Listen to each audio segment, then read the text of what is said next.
সংসার হলো, স্ত্রী পুত্র সব হলো, শান্তি বাড়লো? বাড়লো শান্তি? বেড়েছে না, শাস্তি বাড়লো। কিন্তু আমার সঙ্গেই সার করে বসেছি। এখন মায়াশঙ্কর গুরুদেবের কাছে দীক্ষা নিয়েছে। গুরুদেব বলল, মায়াশঙ্কর চলো যাই বৃন্দাবন থেকে ঘুরে আসি। তখন মায়াশঙ্কর বলছে, গুরুদেব আগে ছেলে পিলের বিয়েটা দিয়ে নি, তারপরে নাই বৃন্দাবনে যাব। আপনি নাই 5টা বছর পরে আসেন। 5টা বছর পরে এসেছে গুরুদেব, এসেছে মায়াশঙ্কর বৃন্দাবনে যাবে না? তখন মায়াশঙ্কর বলছে, গুরুদেব আগে নাতি নাতনির মুখগুলো দেখে নিন, তারপরে নাই বৃন্দাবনে যাব। আপনি নাই 4টে বছর পরে আসুন। গুরুদেব 4টে বছর পরে এসেছে। মায়াশঙ্কর বৃন্দাবনে যাবে না? তখন মায়াশঙ্কর বলছে, গুরুদেব আগে বাড়ির পাঁচিলগুলো তুলে নিই, তারপরে নাই বৃন্দাবনে যাব। আপনি নাই 3টে বছর পরে আসুন। গুরুদেব 3টে বছর পরে এসেছে, সে দেখি না সে মায়াশঙ্কর মরে গেছে। তা মায়াশঙ্করের ছেলেদের কাছে জিজ্ঞাসা করছে, বাবা তোমার বাবা মরে যাওয়ার পরে কি নতুন কিছু দেখতে পাচ্ছ? বলে, হ্যাঁ গুরুদেব দেখতে পাচ্ছি। কি দেখতে পাচ্ছ? আমরা যখন বাবাকে পুরী আসছিলাম, দেখি কিনা একটা কালো কুকুর, তার চোখ জল জল জল জল জল জল করছে। সে আমাদের পেছন পেছন আমাদের বাড়ির উঠানে পড়ে থাকে। ওখান থেকে যাই না। গুরুদেব তো বুঝতে পেরেছে মায়াশঙ্কর সংসারের আসক্তি ছাড়তে পারেনি, তাই কুমণ্ডল থেকে জল নিয়ে ছিটিয়ে বলছে, মায়াশঙ্কর বৃন্দাবনে যাবে না? তখন সে কুকুররূপী মায়াশঙ্কর বলছে, দেখুন না গুরুদেব, আমার ছেলে পিলে না বড্ড বোকা, যে যা চাচ্ছে তাকে তাই দিয়ে দিচ্ছে রে। গুরুদেব আপনি না আর 2 বছর পরে আসুন। গুরুদেব 2 বছর পরে এসেছে, দেখছে কুকুরও মরে গেছে। তা মায়াশঙ্করের ছেলেদের কাছে জিজ্ঞাসা করছে, বাবা কুকুরটা মরে যাওয়ার পরে কি নতুন কিছু দেখেছ? বলে, হ্যাঁ গুরুদেব দেখেছি। কি দেখতে পাচ্ছ? বলে, আমাদের যেখানে টাকার বাক্স, সেখানে একটা বিষধর সাপ ফনা তোলে ফুসফুস করে, টাকা তো নিতেই দেয় না। গুরুদেব সাপের কাছে গিয়ে কমণ্ডলু থেকে জল দিয়ে বলছে, মায়াশঙ্কর বৃন্দাবনে যাবে না? তখন সেই সাপরূপী মায়াশঙ্কর বলছে, দেখুন না গুরুদেব, এই ছেলে পিলেদের জ্বালা এখন আমার টাকা চৌকি দিতে হচ্ছে, মরেও শান্তি নেই। তা গুরুদেব আপনি না এর 1টা বছর পরে আসেন। গুরুদেব 1টা বছর পরে এসেছে। এসে দেখে কিনা সে সাপ হয়ে গেছে। তা মায়াশঙ্করের ছেলেদের কাছে জিজ্ঞাসা করছি, সাপটা মরে যাওয়ার পরে কি নতুন কিছু দেখতে পাচ্ছ? হ্যাঁ গুরুদেব দেখতে পাচ্ছি। কি দেখতে পাচ্ছ? আমরা যেখানে পটি করি, মানে পায়খানা করি, সেখানে একটা কৃমিকীট পড়ে থাকে, ওখান থেকে যাই না। গুরুদেব বলে, ঠিক আছে কাঠি দিয়ে তুলে আনো। কাঠি দিয়ে তুলে এনেছে। কমণ্ডলু থেকে জল দিয়ে বলছে, মায়াশঙ্কর বৃন্দাবনে যাবে না? বলে, না আর যাবো। কেন যাবে না? বলে, আমার ছেলে পিলে এত সুন্দর সুন্দর জিনিসকে এখানে দিয়ে যাচ্ছে, আর তার সঙ্গে সঙ্গে জলও দিয়ে যাচ্ছে, মানে টয়লেট। এত সুন্দর খাওয়ার পেয়ে আমি আর এখান থেকে যাবো। জগতে কিছু কিছু মানুষ আছে, এরা সারা জীবন তো হরি ভজন করবে না, শেষে গিয়ে বৌমার কাছে ঝাঁটালাটি খাবে, তবু এরা হরি ভজন করবে না। তাই বলছে, ভজিবি বলিয়া কহিয়া আই, ভুলিলি কি সুখ পাইয়া। আমরা সঙ্গে সার করে বসেছি, আর ভগবানকে অসার ভেবে বসেছি বলে এত দুঃখ। আর এই হরিনাম যে কি করতে পারে। দুম্মতট নদীর ধারে এক ব্রাহ্মণ বাস করতেন। এনার নাম হচ্ছে আত্মদেব। আত্মদেব ইনি ভগবান ব্যতিরিক্ত কিছু জানতেন না, কৃষ্ণ ছাড়া কিছু জানতেন না। কিন্তু তার সাথে বউটা এত শয়তান, সব তো সমান হয় না। তা আত্মদেবের সবই ছিল, ছিল না একটা ছেলে সন্তান। তা আত্মদেব মনে মনে ভাবছে আমি ব্রাহ্মণ, তাতে যদি হাটখোড়া ব্রাহ্মণ হয় তাহলে তো লোকে আমার মুখ দেখবে না। আত্মদেব মনে মনে ভাবলেন আমি বনে গিয়ে ধ্যান করব, তারপরে যদি সন্তান না পাই আমি গঙ্গার জলে প্রাণ বিসর্জন করব। ধ্যান করছে, তারপরেও যখন সন্তান পেলেন না, যখন গঙ্গাইতে প্রাণ বিসর্জন দিতে যাবে, এমন সময় এক শুদ্ধ বৈষ্ণব ওই নদীতে স্নান করতে এসেছে, গঙ্গায়। আত্মদেব সাধুর চরণে পড়ে বলছে, ও সাধু, তুমি পারলে সবই পারো, তুমি পারলে আমার একটা ছেলে দিতে পারো। সেই সাধু আত্মদেবের কপালের দিকে তাকিয়ে বলছে, তুমি শুধু এক জন্মের জন্য কাঁদছো? তোমার কপালে লেখা আছে 7 জন্ম তুমি কোনো সন্তানের পিতা হতে পারবে না। আত্মদেব বলছে, তাহলে এই আমি আপনার চোখের সামনে প্রাণ বিসর্জন করলাম, আপনি ব্রহ্মহত্যা দায়ী হবে। সাধু বলে, মহা সমস্যায় পড়েছি তো। আচ্ছা দাঁড়াও, একটা ফল মন্ত্রপুত করে দিয়েছে, এটা তুমি তোমার স্ত্রীকে খাওয়াবে, এটা খেলে সে গর্ভবতী হবে, তুমি পিতা হতে পারবে। আত্মদেবের মনে আর আনন্দ ধরে না, ফলটা হাতে নিয়ে ছুটতে ছুটতে আসছে। এখন আত্মদেবের বউয়ের নাম হচ্ছে ধুন্ধুরি। আত্মদেব ফলটা হাতে নিয়ে ছুটতে ছুটতে আসছে, ধুন্ধুরি, ও ধুন্ধুরি। ধুন্ধুরি বলছে, বলুন কি হয়েছে হে স্বামী? বলে, এই ফলটা তুমি খাও, এই ফলটা খেলে তুমি মা হতে পারবে, আমি বাবা হতে পারবো। বললো ঠিক আছে। ও মনে মনে বলে, ফল আমি খাবো, এই ফল খেলে ওই গর্বে ঢাক নিয়ে বুড়ে বেড়াতে হবে, ত্বকের ওপর লোভ হবে, অম্বল হবে, আমি ফল খাবো না।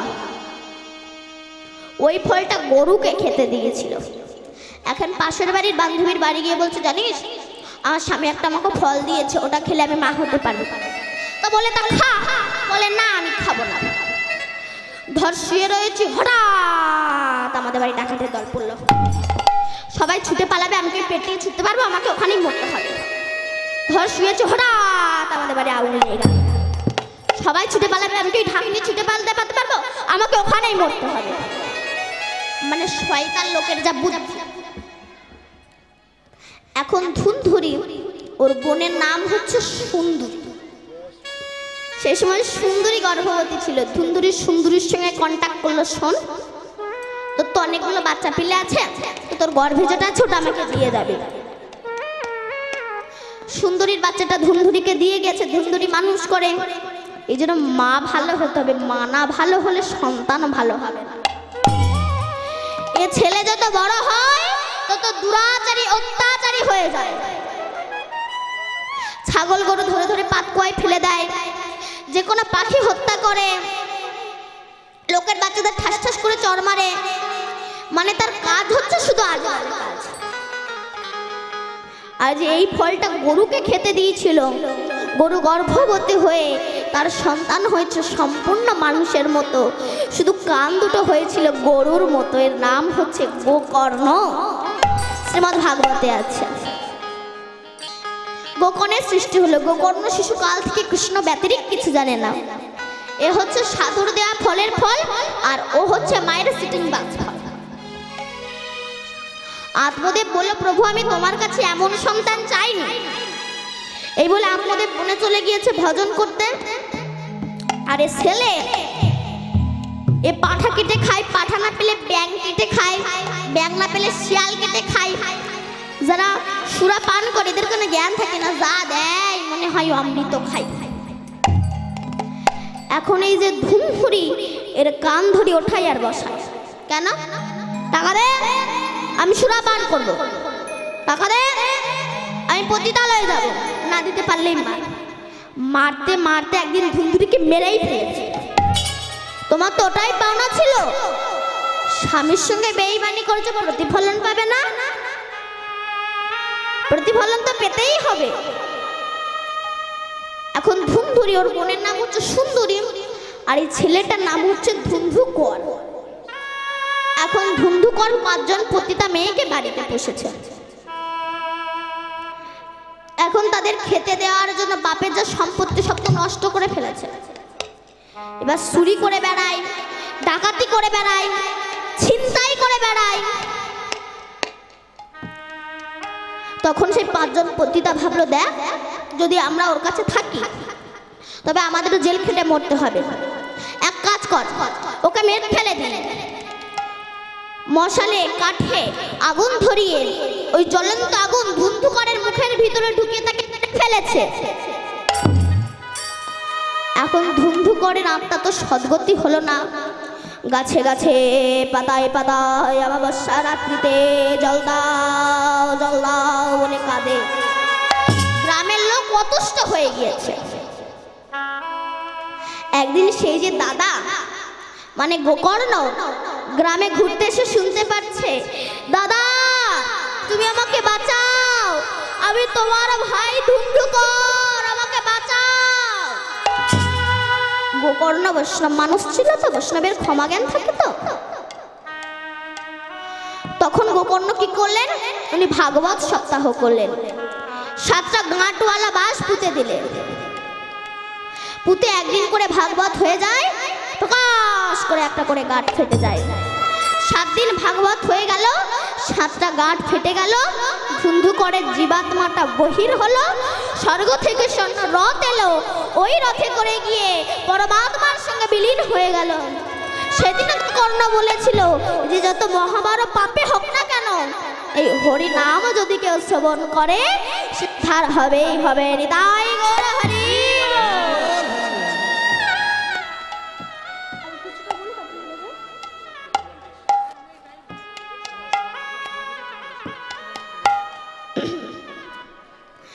তাই কাঞ্চনারে জগতে অনেক মানুষ আমার গৌর হরির সঙ্গে রূপের তুলনা করতে গিয়ে তাদের সবাইকে পরাজয় স্বীকার করতে হয়েছে।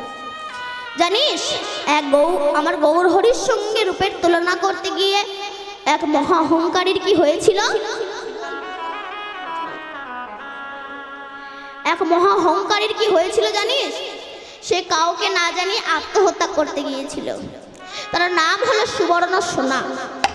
কারণ দেখবেন এই সোনা পরেই কিন্তু অনেকেই অহংকারী হয়, তবে সবাই না, কিছু কিছু মানুষ। তার নাম হলো সুবর্ণ সোনা। যখন সে গৌর হরির রূপ দেখলেন তখন সে আত্মহত্যা করতে গেল স্বর্ণকরের কাছে।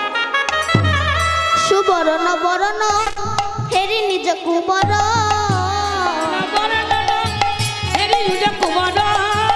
মানিয়া কোন মনুস্তাপে, মানিয়া কোন মনুস্তাপে, এ প্রাণ আমি রাখব না গো, গৌর হরি কাছে হেরে প্রাণ আমি রাখব না গো।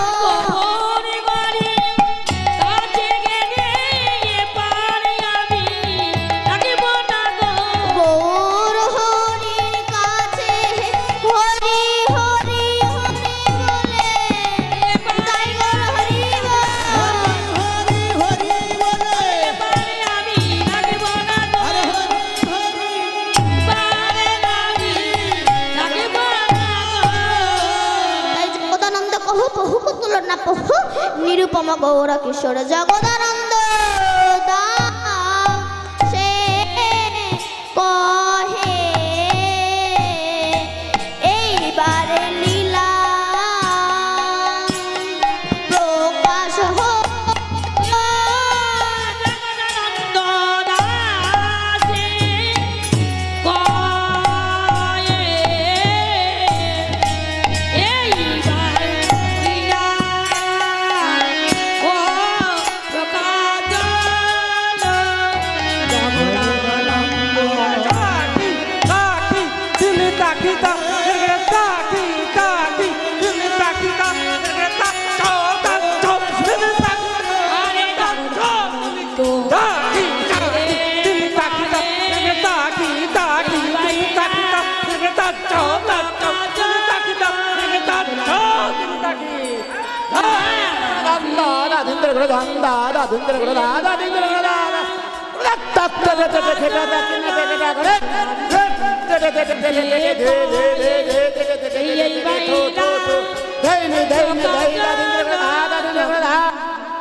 মানব রূপে অনুরো চাই রে বলিহারি হারিয়া রাধেশ্যাম হরে কৃষ্ণ। এতক্ষণ আমরা নবদ্বীপে ছিলাম, এবার বৃন্দাবন ধামে প্রবেশ করব। সবাই মিলে বলেন সচিদানন্দন গৌর হরে কি, নবদ্বীপ ধামে কি, সচি মাতা কি, বৃন্দ কি, ভক্তবৃন্দ কি, জয় নিতাই গৌর হরি বল। আমরা একটা ছোট্ট ভজনের দ্বারা বৃন্দাবনে প্রবেশ করব। চলে রে আমার মন সেই মধুর বৃন্দাবন, যমুনারি ধারে ধারে কমালেরি বন। চলে রে আমার মন মধুর বৃন্দাবন, যমুনার ধারে ধারে কমালেরি বন। চলে রে আমার মন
বৃন্দাবনে।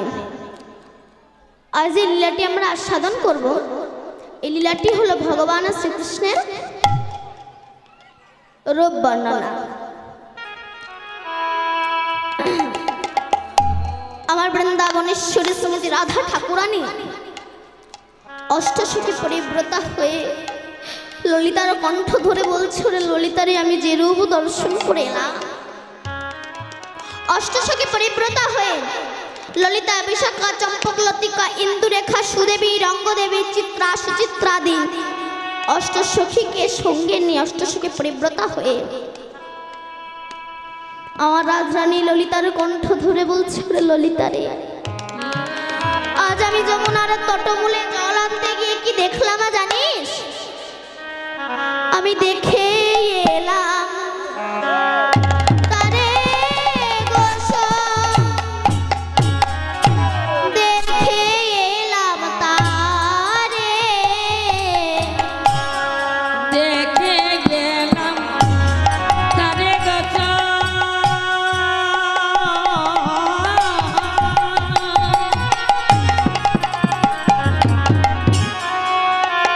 ললিতা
আমি যমুনার তটমূলে জল আনতে গিয়ে আমি বধূর যে কি রূপ দর্শন করলাম।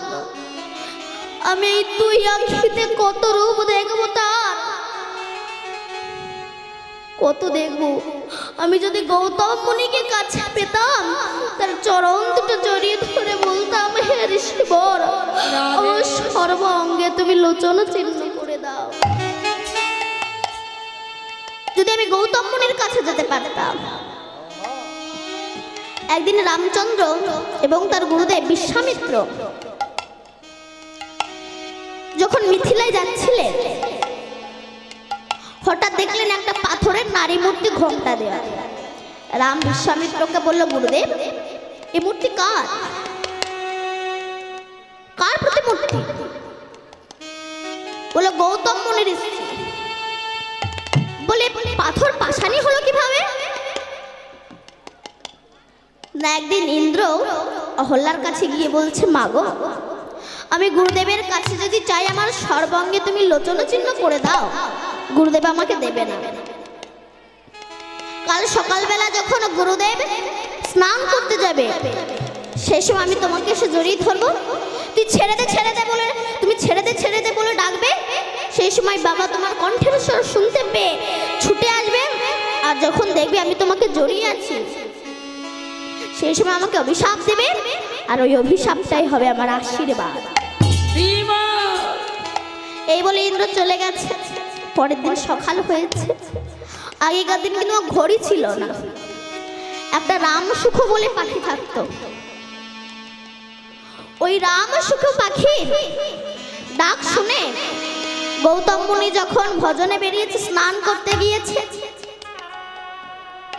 ভজন করতে করতে যাচ্ছে, ভজ শ্রী কৃষ্ণ কহ শ্রী কৃষ্ণ কহ শ্রী কৃষ্ণের নাম রে, ভজ শ্রী কৃষ্ণ কহ শ্রী কৃষ্ণ কহ শ্রী কৃষ্ণের নাম রে, ভজ শ্রী কৃষ্ণ কহ শ্রী কৃষ্ণ কহ শ্রী কৃষ্ণের নাম রে, যে জন কৃষ্ণ ভজে সে হয় আমার প্রাণ রে, যে জানাছে কৃষ্ণ ভজে সে হয় আমার প্রাণ রে, ভজ শ্রী কৃষ্ণ কহ শ্রী কৃষ্ণ কহ শ্রী কৃষ্ণের নাম রে, ভজ শ্রী কৃষ্ণ কহ শ্রী কৃষ্ণ কহ শ্রী কৃষ্ণের নাম রে, ভজ শ্রী কৃষ্ণ কহ শ্রী কৃষ্ণ কহ শ্রী